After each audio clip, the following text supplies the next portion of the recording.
जी अस्सलाम वालेकुम नाज़रीन। हमद मीर ने आज असमा जहांगीर कॉन्फ्रेंस में क्या धुआंधार खिताब किया है।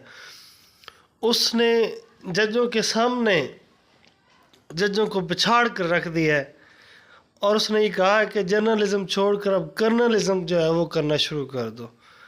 आइए देखते हैं उसने जो बलूचिस्तान में नई हुकूमत बनी है, इसमें जो कैबिनेट आई है, आप देखें कि उस कैबिनेट में जो मिनिस्टर साहिबान हैं, यही मिनिस्टर जो है इससे पिछली हुकूमत में भी मिनिस्टर थे, वो उससे पिछली हुकूमत में भी मिनिस्टर थे, उससे पिछली हुकूमत में भी मिनिस्टर थे। और इनसे जो हलफ लिया जिन गवर्नर साहब ने, वो पिछली हुकूमत में भी गवर्नर थे, उससे पिछली हुकूमत में भी गवर्नर थे, और उनका ताल्लुक पता है किस पार्टी से है? सनाउल्लाह बलोच की पार्टी से। उनको चाहिए कि ऐसे लोग जो हैं उनको अपनी सफ़ों से निकाल दें, साफ कर दें। ये इलेक्टेबल्स जो हैं ये आपको ख़राब कर रहे हैं, और मीडिया को चाहिए कि वो इस चीज़ को हाईलाइट करे। और इस वक्त सूरत हाल ये है कि आप आसमा जहांगीर कॉन्फ्रेंस में सारे यहाँ पे मौजूद हैं, और इधर ये लिखा हुआ है कि democracy is not just about elections, it is about the protection of human rights. तो मुझे आप बताएं कि जिस मुल्क की अदालतों के जज अपने लिए इंसाफ मांगने के लिए फरियादें कर रहे हैं, वो ह्यूमन राइट्स को कैसे प्रोटेक्ट करेंगे? और सिर्फ जज साहिबान जो है वो प्रोटेक्शन नहीं मांग रहे, अपनी आज़ादी का तहफ़्फ़ुज़ नहीं मांग रहे, हर कोई जो है वो अपना तहफ़्फ़ुज़ मांग रहा है। और ये सिचुएशन सिर्फ पाकिस्तान में नहीं है, ये इस पूरे रीजन में इस वक्त यही सूरत हाल है। इंडिया की सूरत हाल भी कोई मुख्तलिफ नहीं है, श्रीलंका की सूरत हाल भी कोई मुख्तलिफ नहीं है, बांग्लादेश की सूरत हाल भी कोई मुख्तलिफ नहीं है। लेकिन हम बात कर रहे हैं पाकिस्तान में, पाकिस्तान के बारे में। तो यहाँ पर इस वक्त जिस आइन की बालादस्ती की यहाँ पे बात हो रही है, ये आपको मानना पड़ेगा, मानो या ना मानो। आइन पाकिस्तान को यहाँ पर तकरीबन गैर मुअस्सर कर दिया गया है। आप जिस आइन के तहफ़्फ़ुज़ की बात कर रहे हैं वो पहले से गैर महफूज है, उसकी वायलेशन सिर्फ गैर सियासी लोग नहीं करते, सियासी लोग भी करते हैं। और अब पाकिस्तान का मीडिया, हम जैसे लोग जो कहते थे जी कि आइन अगर उस पर अमल दरामद हो तो सारे मसले हल हो जाएंगे, अब हमें लगता है कि आइन तो खुद तहफ़्फ़ुज़ मांग रहा है। और क्योंकि मैं सहाफ़ी हूँ तो मैं तो सहाफ़ियों की बात करूँगा। जितने गैर महफूज पाकिस्तान के सहाफ़ी इस दौर में हैं, कभी नहीं थे इससे पहले। आप देखें कि इस मुल्क की सुप्रीम कोर्ट ने एक सहाफ़ी अरशद शरीफ के कत्ल पर अज़ खुद नोटिस लिया। क्या हुआ? सुप्रीम कोर्ट के चीफ जस्टिस ने अज़ खुद नोटिस लिया, कुछ भी नहीं हुआ। एक इंक्वायरी टीम कीनिया भेजी, वापस आई, कुछ नहीं हुआ। फिर एक और JIT बनी, उसने लोगों से बयानात लिए, कुछ नहीं हुआ। तो हमें ये लग रहा है कि पाकिस्तान के जो सहाफ़ी हैं उनको अब जर्नलिज्म छोड़ के कहा जा रहा है तुम कर्नलिज्म करो। तो हमने तो भाई जर्नलिज्म ही करनी है, वो वाला काम नहीं करना जो जनरल ज़ियाउल हक के दौर में होता था या जनरल परवेज़ मुशर्रफ के दौर में होता था।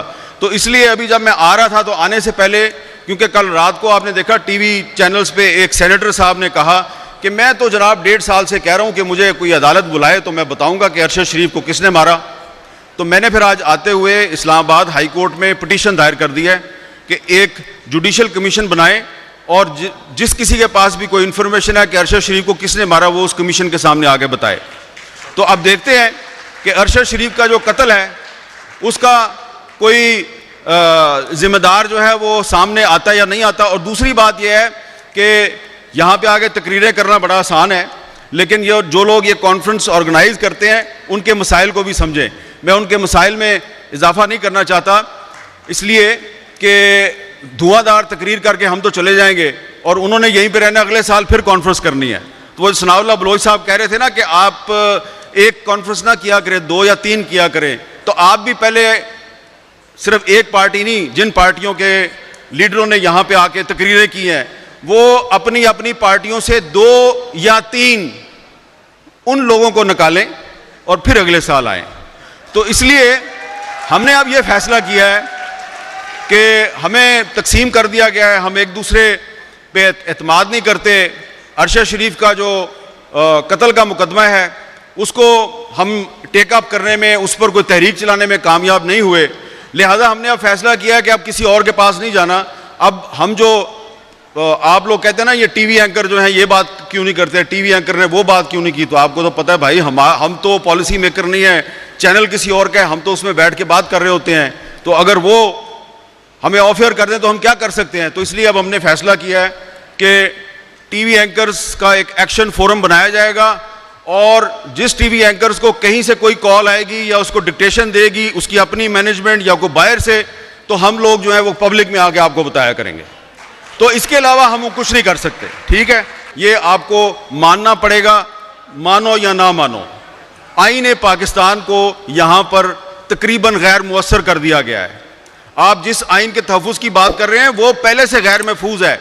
उसकी वायलेशन सिर्फ गैर सियासी लोग नहीं करते, सियासी लोग भी करते हैं।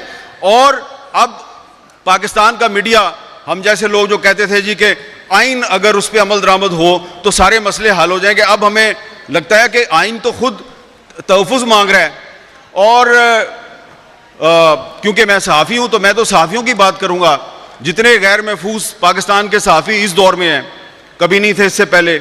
आप देखें कि इस मुल्क की सुप्रीम कोर्ट ने एक सहाफ़ी अरशद शरीफ के कत्ल पर अज़ खुद नोटिस लिया। क्या हुआ? सुप्रीम कोर्ट के चीफ जस्टिस ने अज़ खुद नोटिस लिया, कुछ भी नहीं हुआ। एक इंक्वायरी टीम कीनिया भेजी, वापस आई, कुछ नहीं हुआ। फिर एक और JIT बनी, उसने लोगों से बयानात लिए, कुछ नहीं हुआ। तो हमें ये लग रहा है कि पाकिस्तान के जो सहाफ़ी हैं उनको अब जर्नलिज्म छोड़ के कहा जा रहा है तुम कर्नलिज्म करो। तो हमने तो भाई जर्नलिज्म ही करनी है, वो वाला काम नहीं करना जो जनरल ज़ियाउल हक के दौर में होता था या जनरल परवेज़ मुशर्रफ के दौर में होता था। तो इसलिए अभी जब मैं आ रहा था तो आने से पहले, क्योंकि कल अच्छा, तो नाज़रीन आपने देखा इस वीडियो में किस तरह जो है हामिद मीर ने धुआंधार ख़िताब किया और उसमें उसने जजों को कैसा रगड़ा लगाया है। तो नाज़रीन आपने वीडियो देखी, आपको वीडियो कैसी लगी कमेंट में ज़रूर बताइएगा और चैनल को सब्सक्राइब लाजमी कर लें।